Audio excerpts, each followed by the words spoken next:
Alright, Crewton Ramone.com. Some more work with Sarah doing, and there's her math monkey to make the math fun and easy.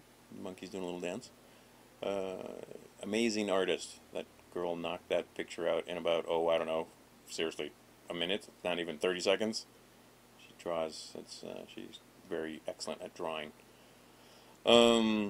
Here, we just were fooling around with relationships, and we started off, and you can see this elsewhere, where we just play a simple game where if I get 1, you get 2. If I get 1, you get 2. And then here we moved up to if I get 1, you get 3. So if I put 1 there, she had to put 3 there. I put another 1 there, she had to put 3 there. I put 2 there. Instead of grabbing 3 2s, she just put 2 more 3s, which is correct, right? The relationship stays the same. But what I was working at is that, look, do you see that this is 3 to 9, but really it's 1 to 3? That I have 1 3 and 3 more 3s. And over here you can see I have 1 5 and 3 more 5s. So my relationship is 1 to 3 still, even though it's 5 to 15. Alright, so what we're doing is actually just looking at the rectangles, because rectangles facilitate the counting. Here's 1, here's 3, and we move by 5. So we're multiplying by 1, 5 over 5. To multiply the top by 5, multiply the bottom by 5. When you multiply a number, it's an identity. When you multiply a number by 1, you don't really change the number, do you? Okay, so here's the 1 to 3 here in the middle, and then we started fooling around with, what happens if I'm looking at one part or another, a numerator or denominator for our relationship. So let's take a look at this and see what happens. Alright, so on this one we go to 1 to 6. You can see them nicely laid out here. So if I have 1 to 6, and down here I have 30, what does this have to be? She had to solve that. So let's see, if this is 30, this must be 5, because I had to move over by 5 here.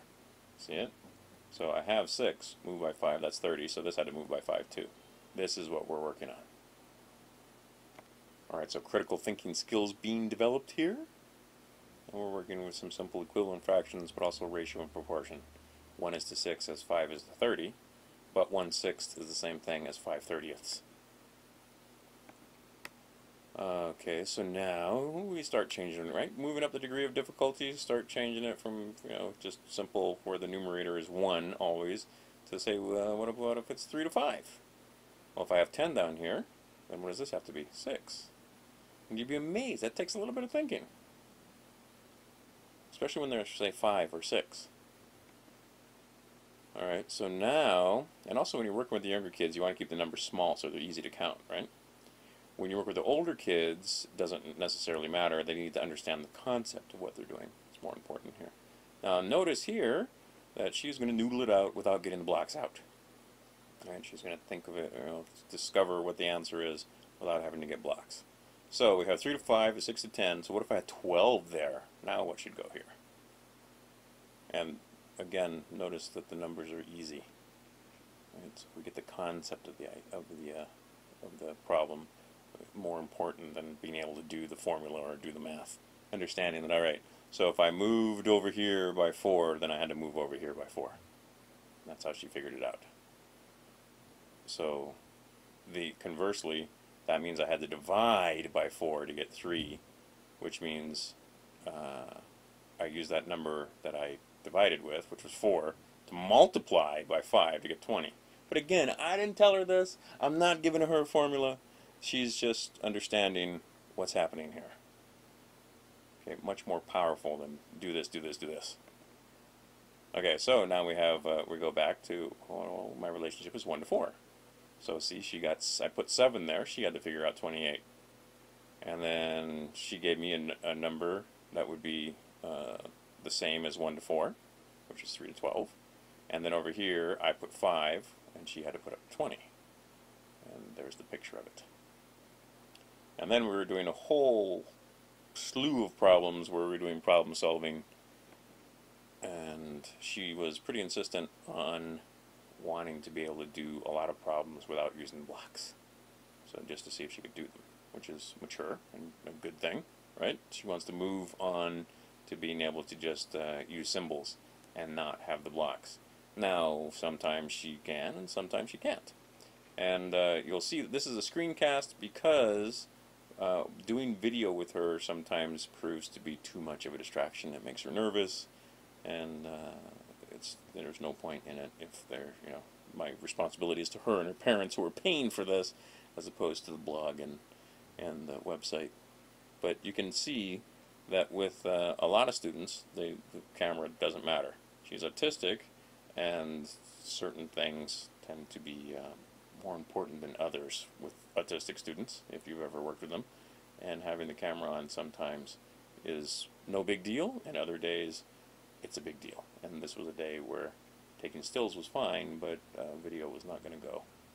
I think Sarah's going to get her own page, actually, because I have some more video where it's great, where we do some math, and in the beginning it's hard, and she's seems to not be getting it, and getting there, and then by the end of it, the lesson has been learned.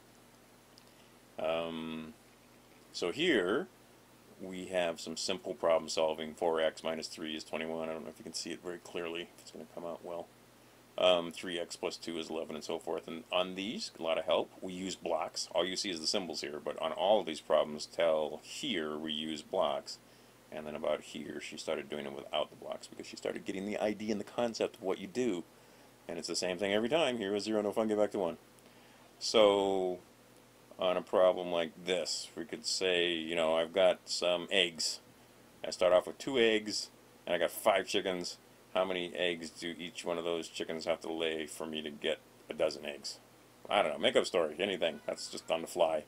I'm probably not the same story I even told when she was doing it. But I mean, make up your own stories that make sense so that they can see how to do algebraic problem solving, how to set it up using the symbols and the blocks. And like I said, the way I teach people to do it, all my students, high school, college, doesn't matter. Hero 0, no fun, get back to 1. Those two concepts. Here is hero 0, right? Make a 0, get rid of that. We don't like him there, right? So I have 3x minus 7 equals 17. So I add 7 over here. And we did the whole thing where we got the blocks out and showed that there's a 7 minus 7 over there.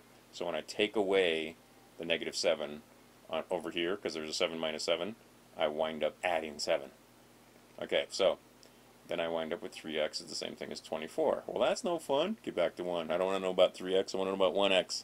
So 3 divided by 3 is 1. And 24 divided by 3 is 8. X must be 8. And we had the pictures all drawn out also, where I have a rectangle. This is a rectangle, and this is a rectangle. This rectangle is 3 by x. And this rectangle is 24. And then I have to figure out what happens when one side is 3. So then 24, one side is 3, the other side must be 8. Right? So those concepts all fit together beautifully right here. The concepts 3, 4, and 5, which is we form rectangles to facilitate counting, 0 and 1.